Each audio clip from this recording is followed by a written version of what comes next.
Hello student, good morning. आज अपन bank reconciliation statement का question number 8 और 9 लेंगे। देखो 7th क्वेश्चन तक अपने कंप्लीट हो गए थे। क्वेश्चन नंबर 8 आपके छोटा सा दिया हुआ है। क्वेश्चन में बोल रहा है बैंक रिकन्सिलिएशन स्टेटमेंट आपको प्रिपेयर करना है। सबसे पहले आपके balance as per passbook mister Kumar का दिया हुआ 3000 रुपीज़। तो आपने ये अपने स्टेटमेंट प्लस माइनस के कॉलम, ये आपके पर्टिकुलर का कॉलम हो जाएगा। ऊपर हेडिंग डाल देंगे अपन बैंक रिकन्सिलिएशन स्टेटमेंट। ठीक है, यहाँ पे आपने लिख दिया पासबुक का बैलेंस है तो क्रेडिट होगा, credit balance as per passbook. Credit balance amount आपके माइनस में आ जाएगी 3000। अब जो भी आपके प्रॉफिट के ट्रांजैक्शन है एड, लॉस वाले हैं उनको लेस। सबसे पहले ट्रांजैक्शन में दिया हुआ है cheque paid into bank but not yet clear. साफ साफ ही बोल दिया चेक बैंक में पेड किए, मतलब बैंक में डिपॉजिट करवाए, लेकिन बैंक में डिपॉजिट नहीं हुआ तो लॉस हो गया। माइनस कर दोगे cheque deposit into bank but not yet credit by bank. Bank ने क्रेडिट नहीं किए। दो चेक हैं, 1000 और एक 500 का, 1500 रुपये के माइनस में। बैंक चार्जेस 300 रुपये। बैंक चार्जेस नाम दिखते ही लॉस होता है, तो bank charge debit by bank loss है कितने का, 300 रुपये, तो ये भी माइनस में लिख दिया। चेक इश्यू किए लेकिन प्रेजेंट नहीं हुए तो प्रॉफिट हो गया, तो आप ऊपर ऐड कर दोगे cheque issue but not yet present for payment.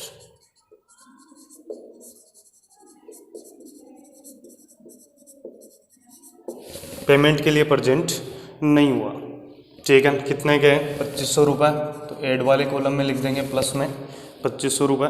और लास्ट है इंटरेस्ट है entered in passbook but not entered in cash book 100 रुपये।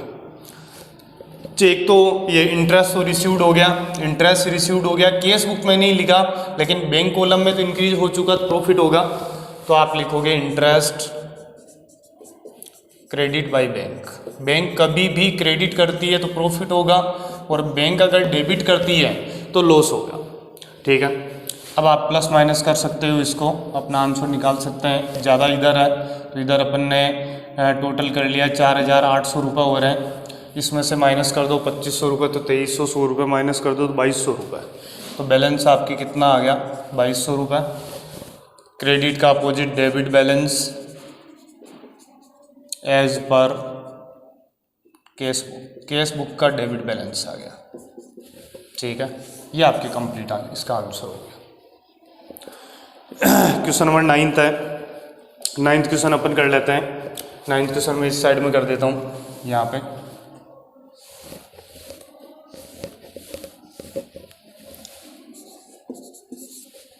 Bank reconciliation statement.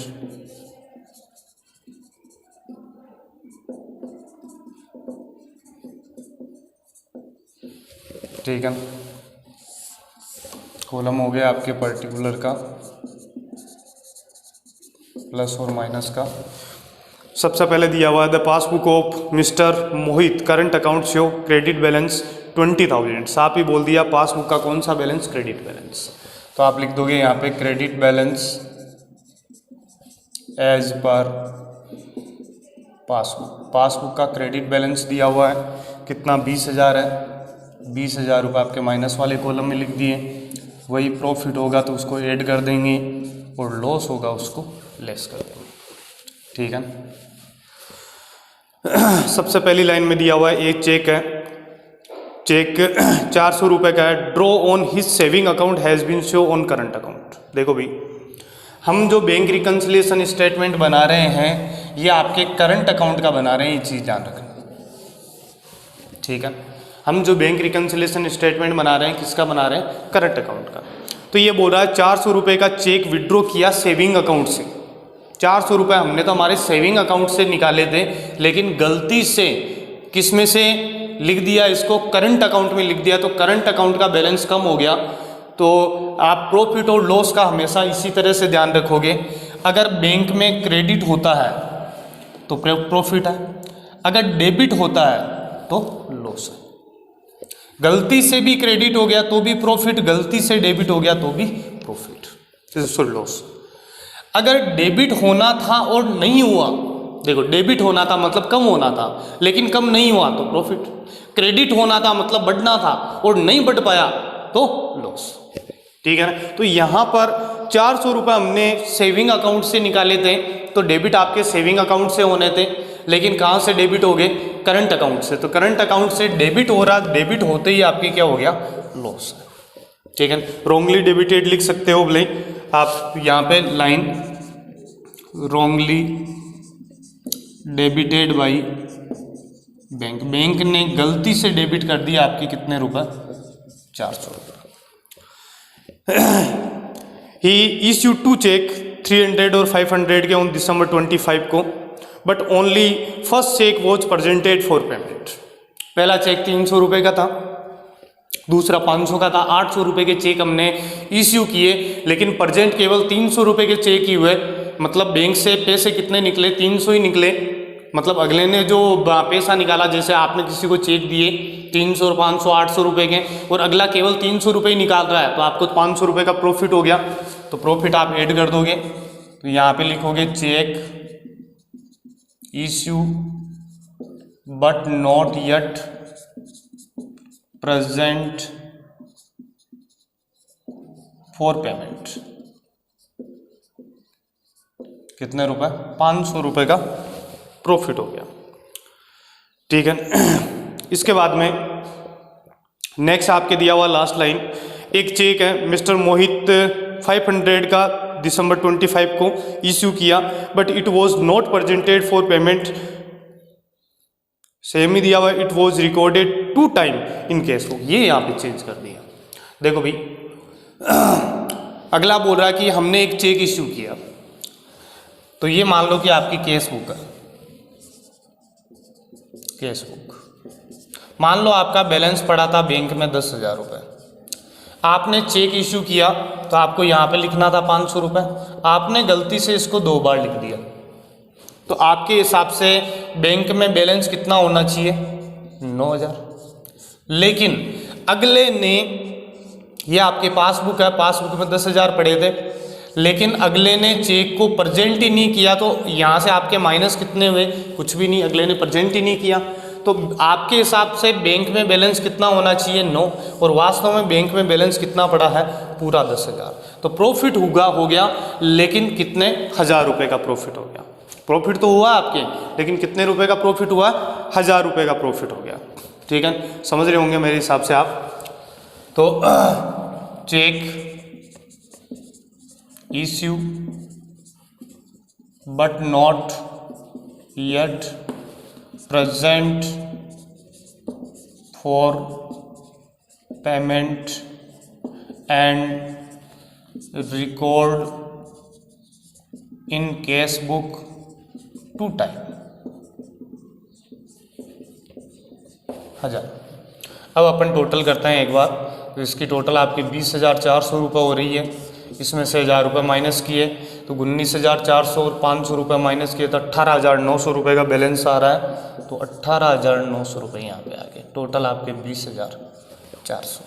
तो क्रेडिट है, क्रेडिट का जस्ट अपोजिट हो जाएगा debit balance, as per passbook का अपोजिट हो जाएगा कैश बुक, ठीक है। ये कर लोगे भाई, ये वाली लाइन आपकी समझ में आ गई होगी। इसको आप चाहो तो एक बार दोबारा समझ सकते हो कि ये 1,000 रुपये का प्रॉफिट कैसे हुआ। देखो, ये आपकी कैश बुक है, ये आपकी पासबुक है, ठीक है ना। यहाँ पे कैश बुक में आपका बैलेंस पड़ा था, मान लिया अपन ने 10,000, पासबुक में भी आपके 10,000 रुपये पड़े थे। ये एंट्री, यहाँ पे एंट्री कौन करता है, बैंक करता है, और यहाँ पे एंट्री कौन करता है, हमारा अकाउंटेंट करता है। तो जैसे ही मैंने किसी को चेक दिया तो आप यहाँ पे लिखते हो केस बुक पढ़ के आए हो, लेकिन आपने गलती से 2 बार लिख दिया इसको 500, तो आपके हिसाब से बैलेंस CD आपके बैंक में बैलेंस कितना होना चाहिए, 9,000 रुपये होना चाहिए। लेकिन हमने जिसको चेक दिया उसने बैंक से पैसे निकाले ही नहीं, प्रेजेंट ही नहीं किया बैंक में, तो बैंक में अब भी आपका बैलेंस कितना पड़ा है, 10,000 ही पड़ा है। आपके हिसाब से बैंक में बैलेंस कितना होना चाहिए, 9, और बैंक में जाके चेक किया तो बैलेंस कितना निकला, 10। तो कंपेयर करके देखा तो बैंक बैलेंस हमारा ज़्यादा है तो प्रॉफिट ही है, तो 1,000 रुपये का प्रॉफिट हो गया। ठीक है, तो क्वेश्चन नंबर 8 और 9 आपके कंप्लीट हो गए।